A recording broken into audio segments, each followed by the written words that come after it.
Assalamu alaikum wa rahmatullahi wa barakatuh. Cette vidéo est en effet une réponse au frère Ismaël Abdallah du collectif Al-Hanifiyya. Dans une série de courtes émissions publiées sur une page Facebook intitulée Un seul message, notre frère Ismaël Abdallah tente d'apporter des réponses aux chrétiens sur plusieurs thèmes en rapport avec la Bible et le Coran.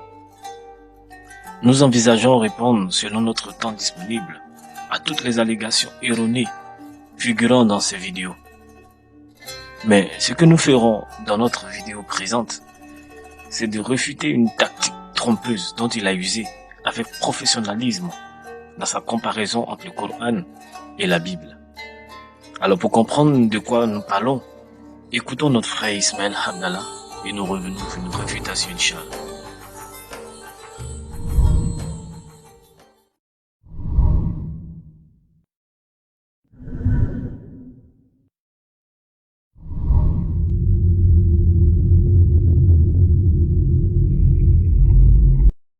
Assalamu alaikum, bonjour à tous, j'espère sincèrement que vous allez tous bien.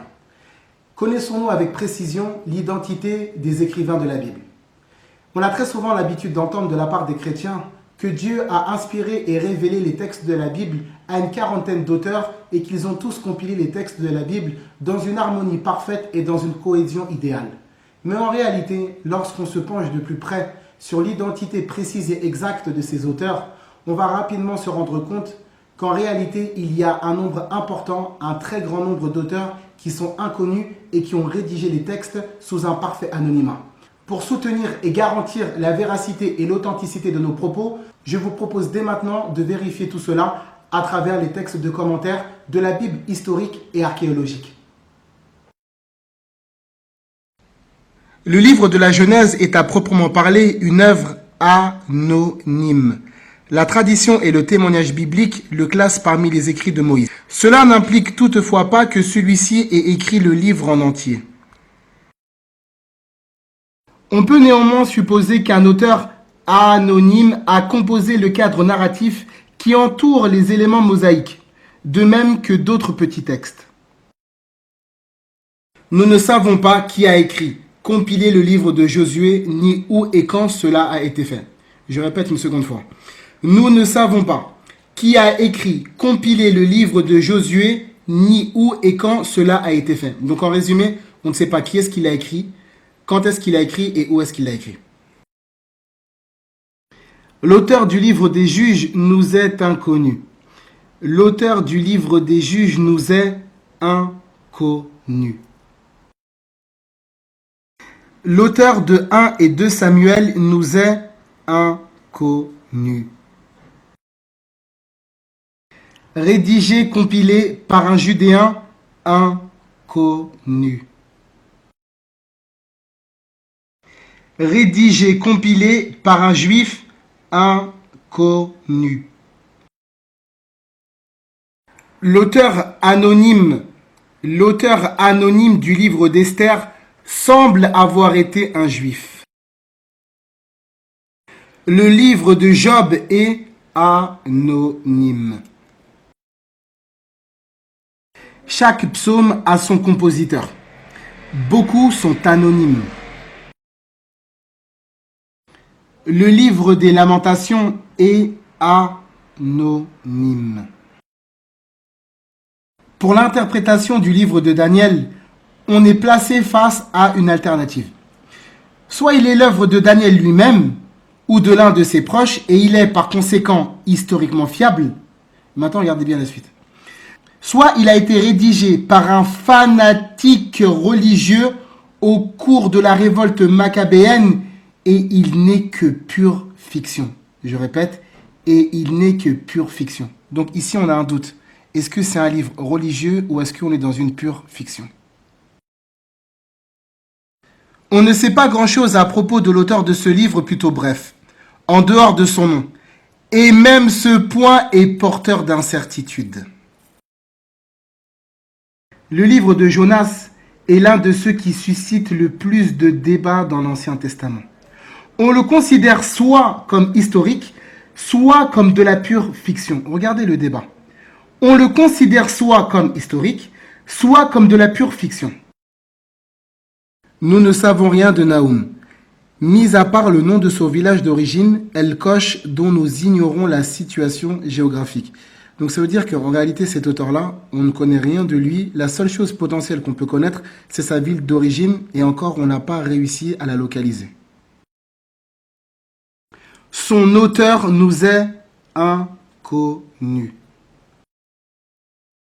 En fait, le premier évangile est un document anonyme comme les trois autres. C'est-à-dire que l'évangile de Matthieu, il est anonyme au même titre que Marc, Luc et Jean. La lettre aux Colossiens se présente comme étant écrite par Paul. Aujourd'hui, cependant, certains spécialistes pensent qu'il y a pseudonymie et qu'il s'agit d'un texte faussement attribué à l'apôtre. Je reprends. Et qu'il s'agit d'un texte faussement attribué à l'apôtre. La lettre aux Hébreux est anonyme. À l'issue de cette courte séquence vidéo, tu as pu vérifier avec moi qu'un nombre important d'écrivains de la Bible sont en réalité des gens inconnus, des gens qu'on ne connaît pas, des gens dont l'identité est douteuse et incertaine. Alors qu'en revanche, lorsqu'on va consulter le Coran, dès la seconde page, Allah nous rassure et nous tranquillise quant à l'origine des textes coraniques. Sourate 2, verset numéro 2.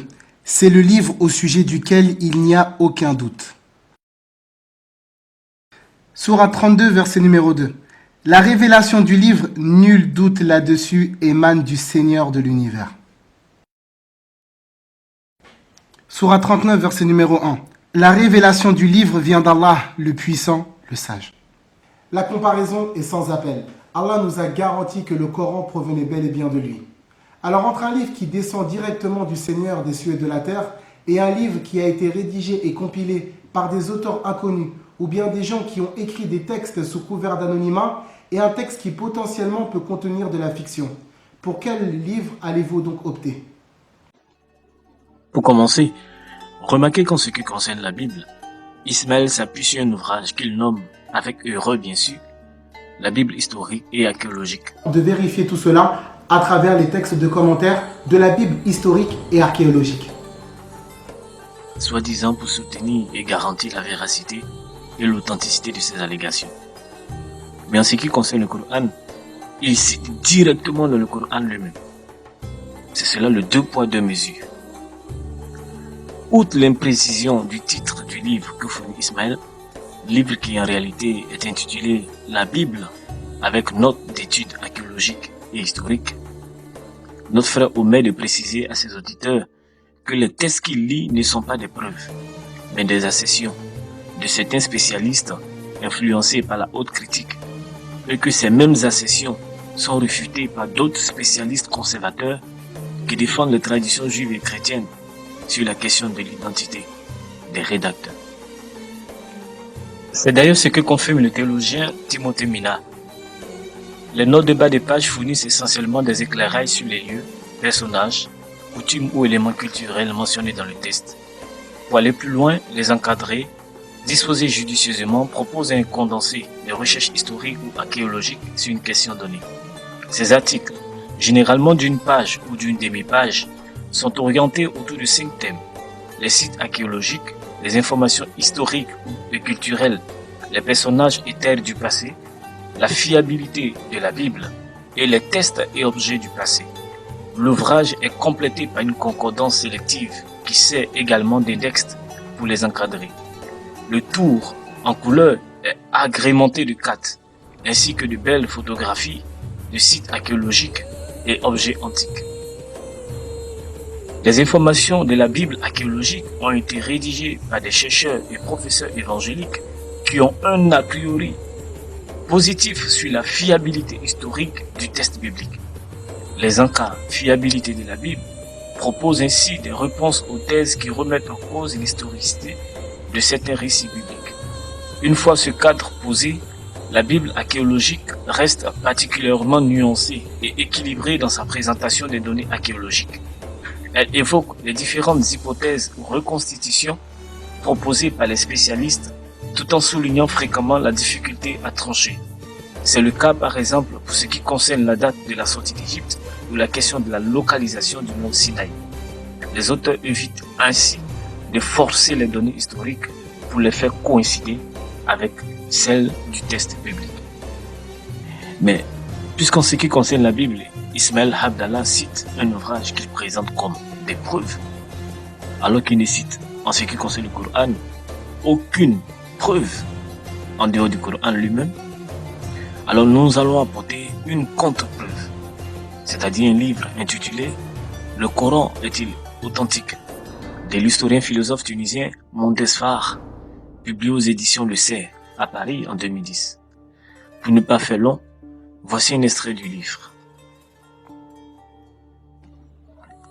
Parmi les préjugés que façonne la conscience que l'orthodoxie musulmane a du Coran, se trouve l'idée d'un texte original apportant des idées et des informations inédites depuis le commencement des temps.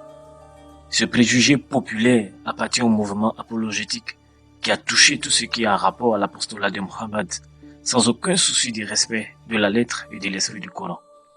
La langue du Coran est alors considérée comme la plus parfaite qui soit vis-à-vis des autres langues de l'humanité ou encore des autres parlers arabes. Pourtant, la langue arabe est parfois loin de respecter des règles les plus élémentaires de la grammaire ou du style. La tradition musulmane a relevé un certain nombre d'usages fautifs qu'elle a dépensé des trésors d'ingéniosité à la justifier. Les emprunts à des lexiques étrangers dans le Coran sont difficilement admis, car la doctrine musulmane a pris à la lettre l'affirmation coranique de l'arabité parfaite de la langue du Coran, et elle a aussi cru voir dans cette terminologie étrangère un démenti de cette affirmation.